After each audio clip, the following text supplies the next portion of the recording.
Umbrella that keeps health of the society. ठीक है, अब क्या है कि एक पर्सन को ऐसा फील कराना चाहिए या उसको ऐसा फील होना चाहिए कि जो वो अम्ब्रेला बना रहा है या छाता बना रहा है, ठीक है, तो उससे क्या हो रहा है कि वो सोसाइटी का जो हेल्थ है उसको वो मेंटेन रख रहा है अम्ब्रेला बनाने से। ठीक है, दूसरा क्या है, he is not merely working for material gain but for good of society. मतलब सिर्फ वो मटेरियल गेन के लिए वो काम नहीं कर रहा है, मतलब कि उसको पैसा मिल रहा है या ऑर्गेनाइजेशन का क्या है कि ऑर्गेनाइजेशन के अंदर जो आपका जो फाइनेंस है वो इंक्रीज हो रहा है, इसके लिए काम नहीं कर रहा है, या मटेरियलिज्म के लिए वो काम नहीं कर रहा है, वो किस लिए काम कर रहा है, वो सिर्फ उसको ये भी सोचना चाहिए कि वो आपका सोसाइटी के गुड के लिए भी वो काम कर रहा है। ठीक है, ये हुआ आपका जो इंस्ट्रूमेंटल वैल्यूज और टर्मिनल वैल्यूज को अगर जोड़ के कराया जाए शेयर्ड वैल्यूज से, तो फिर भी आपका क्या है कि ऑर्गेनाइजेशन कल्चर का बनता है, और इसीलिए ये एलिमेंट है ऑर्गेनाइजेशन कल्चर का। ठीक है, इसी तरह organization therefore should develop a dominant and coherent set of share value. इसलिए क्या है कि जो भी ऑर्गेनाइजेशन है उसमें क्या है कि उन्हें बताना उन्हें ऐसा डेवलप करना चाहिए जो शेयर्ड वैल्यूज को। ठीक है, और इसलिए क्या होगा कि इंडिविजुअल जो है वो एक मतलब ग्रेजुएटेड मैनर में बिहेव करेंगे और ऑर्गेनाइजेशन के फिलोसफी के भी लाइन में बिहेव करेंगे। ठीक है, तो दो वैल्यू हुआ हमारा, टर्मिनल वैल्यू और इंस्ट्रूमेंटल वैल्यू। इंस्ट्रूमेंटल वैल्यू क्या हुआ, हमारा हार्ड वर्किंग हुआ। टर्मिनल वैल्यू क्या हुआ, जो हम टर्मिनल मतलब जो हमारा इंड जो हमारा रिजल्ट है वो क्या है, हमारा जो हमने अचीव किया है या जो हमने जो गोल है वो प्राप्त किया है। ठीक है, मतलब इंडिविजुअली सोलली हमने जो गोल प्राप्त किया है। तो अगर कोई वर्कर क्या है कि अम्ब्रेला बना रहा है तो ये सोचना चाहिए कि उसका इंस्ट्रूमेंटल वैल्यू क्या है, हार्ड वर्किंग है, और टर्मिनल वैल्यू क्या है कि उससे क्या हो रहा है कि सोसाइटी के लिए गुडनेस के लिए बना है, सोसाइटी का हेल्थ को वो मेंटेन कर रहा है। ठीक है, तो इसलिए क्या है कि इससे भी ऑर्गेनाइजेशन कल्चर डेवलप होता है। और तीसरा जो हमारा कॉमन एजम्पन्स की बात करेंगे, ठीक है, ये भी क्या है कि हमारा ऑर्गेनाइजेशन के अंदर जो एलिमेंट है, तीसरा एलिमेंट है हमारा कॉमन एजम्पन्स। ठीक, कॉमन एजम्पन्स का बात करेंगे तो common assumptions are fall out of shared value system and observable artifacts of culture. मतलब ये दोनों से आपका मिलकर बना है, शेयर्ड वैल्यू सिस्टम से और ऑब्जर्वेबल आर्टिफैक्ट, जो पहला दोनों का बात की तो उससे मिलकर हमारा कॉमन एजम्पन्स बना है। Employees over a period of time form within themselves a common culture. Employee क्या है कि धीरे धीरे जैसे समय बीतता है तो वो अपने अंदर ही क्या है कि कॉमन कल्चर डेवलप कर देते हैं। बजाज ऑटोमोबाइल्स का एग्जांपल लेते हैं, Bajaj automobiles everybody comes in time to the plant. Bajaj automobiles में क्या है कि हर कोई क्या है कि समय से आता है, मतलब क्या पंक्चुअलिटी मेंटेन करता है और टाइम से अपना प्लांट में आ जाता है। Punctuality is there for a common assumption that is embedded in their organizational culture. इसलिए क्या है कि इनको ऑर्गेनाइजेशनल कल्चर जो बजाज का जो बन गया है, बजाज ऑटोमोबाइल्स का, तो क्या बना है, पंक्चुअलिटी जो है वो उनका कॉमन एजेंशन बन गया है जो उसके ऑर्गेनाइजेशनल कल्चर में बन गया है। इसी तरह मारुति उद्योग का बात करेंगे तो मारुति उद्योग में क्या है कि safety is accorded high priority. Maruti का जो भी कार है, नन मेंबर में आप लोग सुनते होंगे कि सेफ रहता है, या तो जो मेंबर है वो भी उनके अंदर भी ये ऑर्गेनाइजेशन कल्चर डेवलप किया गया है कि सेफ्टी ही उनका हाई प्रायोरिटी है। ठीक है, वर्कर्स का भी हेल्थ एंड सेफ्टी का भी बड़ा बात करते हैं वो प्लांट में कि वो क्या है कि वो एक कॉमन एजम्पशन बन गया है। ठीक है, उसी तरह कल्चरल आर्टिफैक्ट का जो डेवलप होता है, ठीक है, वो क्या होता है कि ऑपरेशनल प्रोडक्टिविटी को भी बढ़ाता है। जो भी भारतीय हैं वो बिलीव करते हैं ट्रूथ और नॉन वायलेंस में, therefore it is a common एजेंशन of foreign national culture. जो हमारा नेशनल कल्चर की अगर बात करेंगे, अगर विदेश में लोग हम बात करेंगे कि इंडिया का कल्चर क्या है, तो वो इस जो एग्जांपल लेंगे किसका, ट्रूथ और नॉन वायलेंस का, सत्य और अहिंसा, जो हमारे महात्मा गांधी ने रिप्रेजेंट करते हैं, जो हमारे मतलब मान सकते हैं कि जो हमारी जो पहले के लोग थे तो उन्होंने इसे बनाया था ट्रूथ और नॉन वायलेंस को, तो वो हमारा क्या है कि हमारा नेशनल कल्चर बन गया। तीन एग्जांपल मैंने दिया, पहला क्या दिया, बजाज ऑटोमोबाइल्स का दिया। बजाज ऑटोमोबाइल्स में क्या है कि पंक्चुअलिटी है, टाइम पे आना है प्लांट पे, वो उसका और नेशनल कल्चर बन गया है। दूसरा क्या है, मारुति उद्योग का वहाँ सेफ्टी हाई प्रायोरिटी है, तो जो भी वर्कर्स का हेल्थ और सेफ्टी है वो वहाँ पे हमेशा मेंटेन रहता है, या उन्हें वो मेंटेन करने की कोशिश करते हैं। उसी तरह अगर नेशनल लेवल पर अगर बात करें, नेशन की बात करें, तो nation India as a organization की अगर बात करें तो यहाँ का कल्चर क्या है, यहाँ का जो कल्चर है ट्रूथ और नॉन वायलेंस, जो ये बाकी आप डिफरेंट कंट्रीज में जाएगा, इंग्लैंड चले जाइए, यूएस चले जाइए, और वहाँ जाकर आप इंडिया की बात कीजिएगा तो वहाँ के लोग बोलेंगे कि नहीं, truth and non violence is the culture of this nation. ठीक है, तो ये था हमारा तीन एलिमेंट्स ऑफ ऑर्गेनाइजेशनल कल्चर। ठीक है, अब हम बात करेंगे कि मैनेजमेंट फिलोसफी क्या है इसको लेकर के। ठीक है, तो every organization exist for fulfilment of social objective whatever it may be. जो भी ऑर्गेनाइजेशन होता है वो क्या है कि सोशल ऑब्जेक्टिव है उसका फुलफिलमेंट के लिए ही एग्जिस्ट करता है या बनता है। ठीक है, जैसे ऑटोमोबाइल इंडस्ट्री है, वो क्या है कि आदमी का ट्रांसपोर्टेशन का जो नीड है वो फुलफिल करने के लिए आया है ऑटोमोबाइल इंडस्ट्री। ठीक है, तो सोशल नीड ऑफ ट्रांसपोर्टेशन जो मूवमेंट है, आप अगर आप गाड़ी नहीं बनती, कार्स नहीं बनते, बाइक नहीं बनते, मेट्रो नहीं बनते, ट्रेन नहीं बनते, ठीक है, तो क्या आप एक जगह से दूसरी जगह मूव कर पाते हैं? नहीं कर पाते हैं, पैदल आप कितना चलेगा? ठीक है, तो ये क्या है कि आपका जो ऑर्गेनाइजेशन है, ऑटोमोबाइल ऑर्गेनाइजेशन इंडस्ट्री है, वो क्या है, आपका सोशल नीड ऑफ ट्रांसपोर्टेशन को फुलफिल करने के लिए बनाया गया। उसी तरह organization therefore should spell out their mission and objectives. इसलिए क्या है कि जो ऑर्गेनाइजेशन हमको बताना पड़ेगा कि उनका मिशन क्या है, उनका ऑब्जेक्टिव क्या है। ठीक है, this will reflect the management philosophy of the organization. यही क्या है, मैनेजमेंट फिलोसफी में यही चीज आपका रिफ्लेक्ट होकर के आता है। जो मैनेजमेंट का जो फिलोसफी बनता है कि मैनेज करने का, वो इसी हिसाब से बनता है। ठीक है, कि हमारा मिशन या ऑब्जेक्टिव क्या है।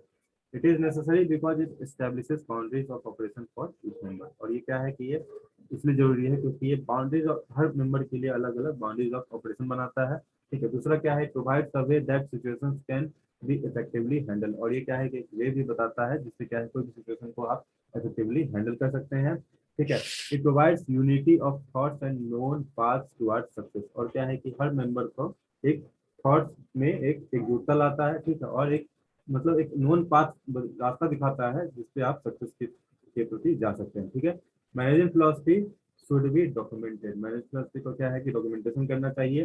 To promote management philosophy corporate culture following actions are immediate. कोई भी मैनेजमेंट फिलोसफी को प्रमोट करने के लिए या कॉर्पोरेट कल्चर को प्रमोट करने के लिए क्या क्या एक्शन को हमें रिकमेंड किया गया है, इसका हम बात करेंगे।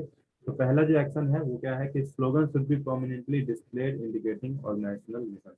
किसी भी ऑर्गेनाइजेशन का जो मिशन है तो उसका जो स्लोगन है उसको प्रोमिनेंटली हमको जितना आप दिखा सकते हैं उतना दिखाइए कि उसका हमारा ऑर्गेनाइजेशन टाटा का है तो टाटा का स्लोगन ये है, रिलायंस का है तो रिलायंस का स्लोगन ये है। ठीक है, उसके बाद क्या है ताकि हमारा जो भी और वो क्या करे, ऑर्गेनाइजेशन का मिशन को भी डिस्प्ले करे, जो भी हमारा ऑर्गेनाइजेशन का मिशन है उसको भी ये डिस्प्ले करे।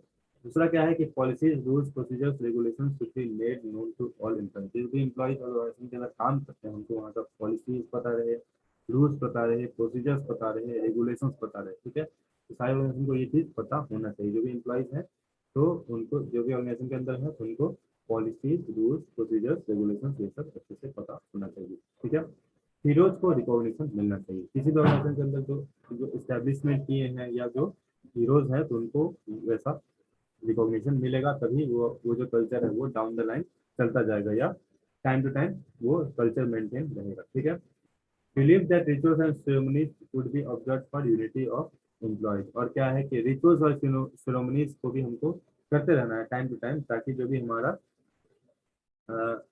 ऑर्गेनाइजेशन के अंदर एक यूनिटी बना रहे। ठीक है, इनफॉर्मल सेट ऑफ बिहेवियर्स। और क्या है कि एक इनफॉर्मल सेट ऑफ बिहेवियर्स जो है, मतलब फॉर्मली नहीं कि हम क्या से बिहेवियर एक्सपेक्ट कर रहे हैं, लेकिन एक इनफॉर्मल वे में हम जो भी सेट ऑफ बिहेवियर जो है वो हम अपने एम्प्लॉय को बताएं।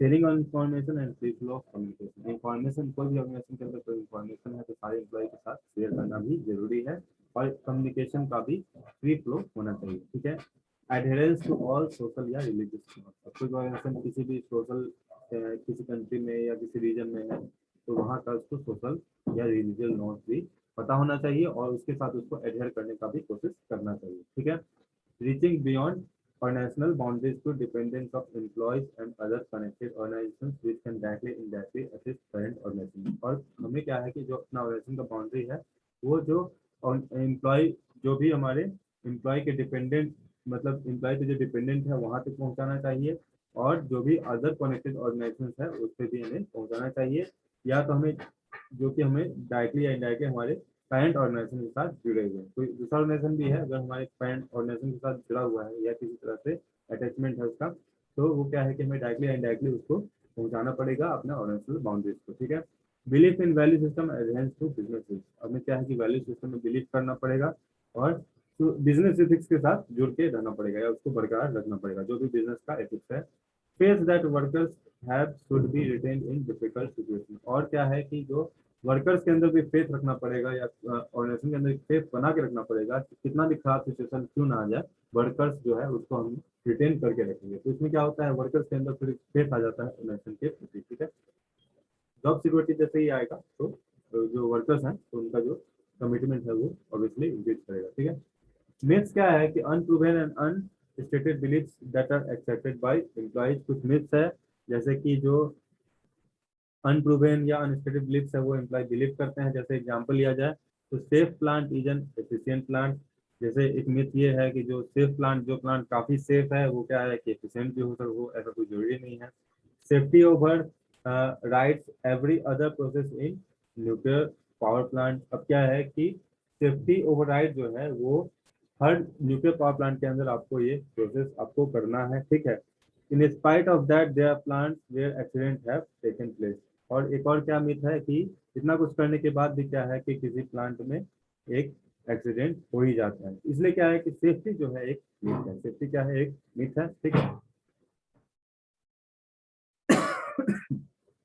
अब हम कल्चर की बात की, ऑर्गेनाइजेशन कल्चर की बात की, तो काउंटर कल्चर जो हमको जो कल्चर के अपोजिट जो चीज हमें दिखने को मिलता है उसके बारे में हम बात करेंगे। तो काउंटर कल्चर क्या होता है? काउंटर कल्चर क्या है कि एक पैटर्न या बिलीफ होता है जो शार्पली अगेंस्ट होता है या कॉन्ट्रैक्ट करता है जो हमारा डोमिनेंट सोशल नॉर्म्स है, वैल्यूज है या बिहेवियर पैटर्न है, उसको ये शार्पली कॉन्ट्रैक्ट करता है। तो एग्जिस्टेंस हमारा कल्चर है उसको ये शार्पली कॉन्ट्रैक्ट करता है। जो हमारा एग्जिस्टिंग कल्चर क्या था, डोमिनेंट सोशल नॉर्म्स था या सोशल वैल्यूज था या वैल्यूज या बिहेवियर पैटर्न था, उसको क्या है कि काउंटर कल्चर जो है वो आपका शार्पली कॉन्ट्रैक्ट करते हैं। ये काउंटर कल्चर क्या है कि ये इमर्ज हो सकता है किसी इंडिविजुअल के अंदर या किसी ग्रुप के अंदर, ठीक है। किसी भी काउंटर जो ऑर्गेनाइजेशन का कल्चर चल रहा है तो उसके अगेंस्ट एक काउंटर कल्चर क्या है कि जनरेट हो सकता है, इमर्ज हो सकता है, या तो किसी इंडिविजुअल के अंदर जनरेट हो जाए या किसी ग्रुप के अंदर जनरेट हो जाए। तो वो क्या स्ट्रांगली फील करते हैं कि जो एग्जिस्टिंग ऑर्गेनाइजेशन कल्चर है वो बहुत ज्यादा रिजिड है, मतलब जैसे ये जो अभी का जो कल्चर चल रहा है वो बहुत ज्यादा वो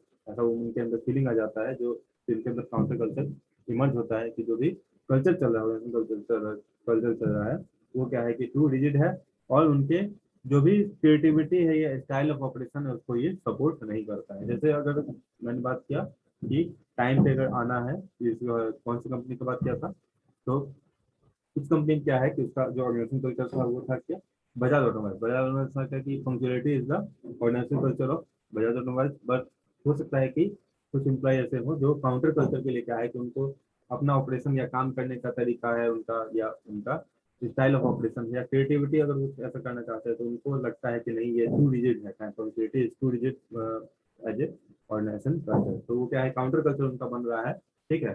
तो वो इसके अगेंस्ट फिर जा रहे हैं, ठीक है। उसके बाद काउंटर कल्चर क्या होता है कि ये सिंपली